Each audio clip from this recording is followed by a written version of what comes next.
महाराष्ट्र, कर्नाटक व आंध्र प्रदेशातील लाखो भाविकांचे कुलदैवत व श्रद्धास्थान असणाऱ्या पालीच्या खंडोबा देवालयाचे व्यवस्थापन पाहणाऱ्या श्री मार्तंड देवस्थान ट्रस्ट पालचे विद्यमान सर्व विश्वस्त मंडळ हे बोगस असून या प्रकरणी चेअरमन देवराज पाटील यांच्यासह सर्व 13 विश्वस्तांवरती शासन, भाविक व ग्रामस्थ यांचे फसवणूक प्रकरणी फौजदारी दाखल करण्याची मागणी पाल जिल्हा परिषद गटाचे भाजप नेते मदनभाऊ काळभोर व इतर तक्रारदार यांनी उमरज येथे आयोजित पत्रकार परिषदेत केली।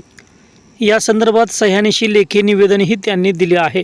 यावेळी मदनराव काळभोर यांच्यासह भाजपचे जिल्हा उपाध्यक्ष सुरेश तात्या पाटील, दिनकर खंडाईत, हरीश पाटील, संजय गोरे, भाऊसो पवार, सुनील काळभोर, प्रशांत भोसले, सतीश शिंदे, दत्तात्रय शेलार, प्राध्यापक गणेश इंजेकर, ऋषिकेश गोरे, ओंकार पवार व ग्रामस्थ उपस्थित होते। यावेळी बोलताना मदनभाऊ काळभोर म्हणालेत, लोकशाहीचा चौथा खांब असलेल्या सर्व पत्रकार बंधूंना नमस्कार।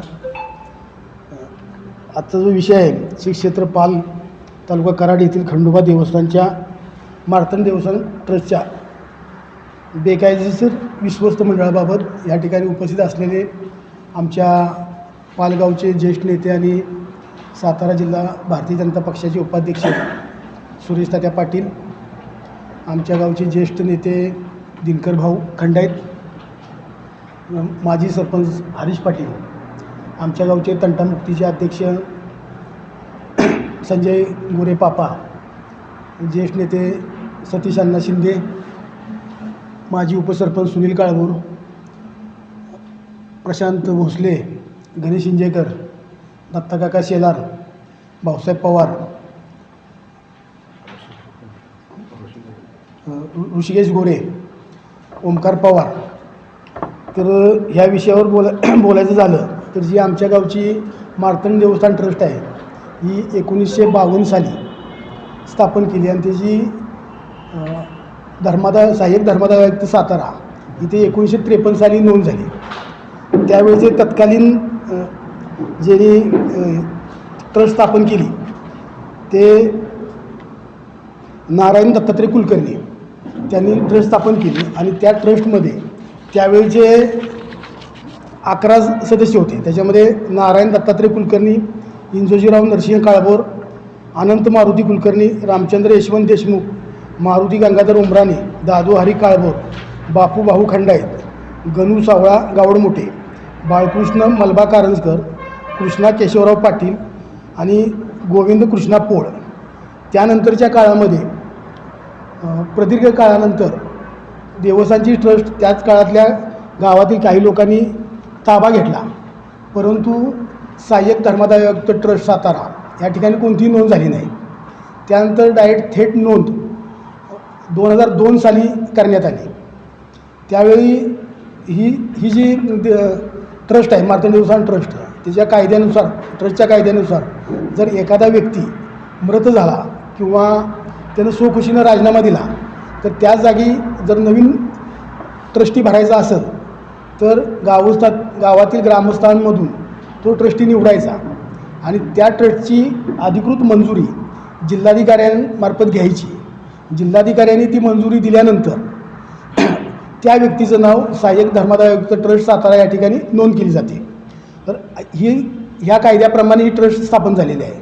परंतु 2002 साली ट्रस्ट स्थापन झाली, त्यातले 11च्या ऐवजी 13 सदस्य घेण्यात आले, परंतु त्यांनी ह्या कुठल्याही गोष्टीचं पूर्तता न करता त्यावेळी त्या ठिकाणी नोंद झाली। त्यानंतरचे 3 सदस्य आता तहयात आहेत आणि 10 सदस्य त्यानंतर वारले, मयत झाल्यानंतर त्यानंतर त्यांनी आता परवा ज्या वेळेला आमच्या गावचा मक्ता असतो, मक्त्याचं मीटिंग असते, त्या मीटिंगमध्ये इतर लोकांची नावं घेतली आणि ती नावं घेऊन त्या देवस्थान कमिटीच्या ऑफिसमध्ये बेकायदेशीरपणे बोर्डावर लावलेले आहेत आणि सार्वजनिक ठिकाणीसुद्धा त्यांचे बोर्ड वगैरे लावलेले आहेत की जेणेकरून ती नावं घ्यायचा, बेकायदेशीरपणे निवड करायचा अधिकार जे आत्ता 3 ट्रस्टी आहेत त्याच्यामध्ये चेअरमन देवराज पाटील, संजय काळभोर आणि उत्तम गोरे हे 3 जणं सहाय्यक धर्मादाय आयुक्त ट्रस्टमध्ये यांची नोंद आहे। ते सुद्धा जिल्हाधिकाऱ्यांची परवानगी न घेता झालेले आहेत, बेकायदेशीरपणेच झालेले आहेत। परंतु त्यांची फक्त तिघांची नोंद आहे. आणि आत्ता त्यांनी परवाची 10 नावं घेतली, ती जिल्हाधिकाऱ्यांच्याकडनं मंजुरी करून घेणं, पहिल्यांदा गावातून निवडून आणणं महत्त्वाचं आहे, त्यानंतर जिल्हाधिकाऱ्यांची मंजुरी घेणं महत्त्वाचं आहे, आणि त्यानंतर मग ती धर्मादाययुक्त ट्रस्टमध्ये नोंद झाली पाहिजे. याची कुठलीही पूर्तता न करता यांनी बेकायदेशीरपणे ती नावं घेतलेली आहेत आणि देवस्थानच्या ट्रस्टच्या ऑफिसमध्ये बोर्डावरती लिहिलेली आहेत. त्यामुळं हा जर देवस्थान ट्रस्ट तो काय प्रायव्हेट नाही. जर समजा एखादं उदाहरण द्यायचं झालं, समजा आपण ग्रामपंचायतीचे सदस्य आहेत, एखादा सदस्य समजा डिस्क्वालिफाय झाला किंवा काय झाला, किंवा ग्रामपंचायती असो कुठलाही असो गव्हर्नमेंटचा, तर त्या ठिकाणी कायदेशीर मार्गाने त्याची निवड केली जाते. इथं पूर्ण कायदा बाजूला ठेवून बेकायदेशीरपणे ह्या 10 लोकांची निवड केलेली आहे. त्या अनुषंगानं आम्ही परवाच जिल्हाधिकारी कार्यालयामध्ये आम्ही 5 लोकांनी त्या ठिकाणी तक्रार केलेली आहे जिल्हाधिकाऱ्यांना. त्याची प्रत तुम्हाला देत आहे. आणि दुसरी तक्रार आम्ही जिल्हा पोलीस प्रमुखांना पण केलेली आहे. कारण का हे बोगसपणे ट्रस्टी भरलेले आहेत आणि बेकायदेशीरपणे भरलेले आहेत. त्यामुळे ह्या ज्या 3 लोक आहेत, चेअरमन आणि इतर 2, यांच्यावर फौजदारी कारवाई व्हावी यासाठी जिल्हा पोलीस प्रमुखांच्याकडे पण आम्ही तक्रार केलेली आहे. आणि सांगायचं म्हणजे आमच्या खंडोबा देवस्थान ट्रस्टमध्ये वर्षाला लाखो भाविक ये जा करतात आणि करोड रुपयाचं उत्पन्न आहे. परंतु ही जी 2-3 लोकांची टोळी आहे त्याच्या माध्यमातून पैशाचं काय होतं काय माहीत नाही. जर आपण तुम्ही मोठी देवस्थानं जर बघितली तर त्या ठिकाणी एवढा इन्कम असतो, त्या खंडोबाच्या इन्कमवर आमच्या गावाचं सर्व विकास कामं पूर्ण झाल्याचे सुजलाम सुफलाम झालं असतं. परंतु कोणत्याही प्रकारचं काम झालेलं नाही.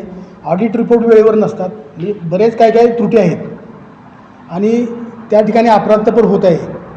आणि हे लोकांना जनतेला कळावं, कारण का खंडोबा शंकराचा अवतार आहे. संपूर्ण महाराष्ट्र, कर्नाटक, आंध्र प्रदेशातून लाखो लोकांचं ते कुलदैवत आहे आणि सर्वसामान्य लोक त्या देवाला ये जा करत असतात आणि अतिशय भावनिकपणे लोक ये जा करतात. त्यांच्या भावनेची हे जे काही लोकांची टोळी जमा करून बेकायदेशीरपणे त्यांची नावं लिहून त्या लोकांच्या भावनेशी खेळत आहेत आणि तिथं काय होणारे आर्थिक संपत्तीचा पण गैरवापर होत आहे. त्याच्यावर कारवाई व्हावी म्हणून आम्ही या दोन्ही ठिकाणी तक्रार केलेली आहे आणि आपल्या माध्यमातून ही तक्रार जनतेपर्यंत पोहोचावी ही विनंती आहे.